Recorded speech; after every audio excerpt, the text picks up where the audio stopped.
Hi കൂട്ടുകാരെ, നമുക്കിന്നൊരു chats ഉണ്ടാക്കിയാലോ? ബിങ്കോ വെച്ചാണ് ഞാനിത് ഉണ്ടാക്കുന്നത്. മക്കൾക്കൊക്കെ ഇഷ്ടപ്പെടുവേ.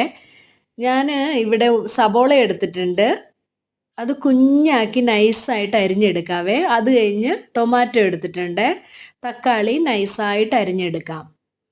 ഇതെല്ലാം കൂടെ കൂടിയിട്ട് ചെറുതായി അരിഞ്ഞ്, പിന്നെ ഒരു ഗ്രീൻ ചില്ലി എടുത്തിട്ടുണ്ട്. അതും കൂടെ ചെറുതായിട്ട് അരിഞ്ഞെടുക്കാം.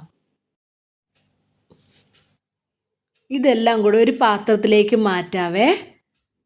അത് കഴിഞ്ഞ് ആവശ്യത്തിന് ഉപ്പിട്ട് കൊടുക്കാം. കാരണം ബിങ്കോയിൽ ഉപ്പുണ്ട്, അതുകൊണ്ട് കുറച്ചിട്ട് കൊടുത്താൽ മതി. പിന്നെ കുറച്ച് മുളക് പൊടി ഇട്ട് കൊടുക്കാം. ഞാൻ നാരങ്ങ കുറച്ച് ചേർത്തിട്ടുണ്ട്, പക്ഷേ ഞാൻ ഇതിനകത്ത് കാണിക്കാൻ വിട്ടുപോയി. പിന്നെ നമ്മുടെ ബിങ്കോ ഇട്ട് കൊടുക്കാം. നന്നായിട്ട് പൊടിച്ചെടുക്കാവേ. ഒത്തിരി നൈസായിട്ട് പൊടിക്കണ്ട, എന്നാലും കുറച്ച് മൊത്തത്തോട് കിടക്കുന്നത് നല്ലതല്ല. അതിന് പിന്നെ പിടിക്കുകയില്ല, പുളിയും തക്കാളിയുടെ പുളിയൊക്കെ. അതുകൊണ്ട് കുറച്ച് ഉടച്ചിട്ടാൽ മതി.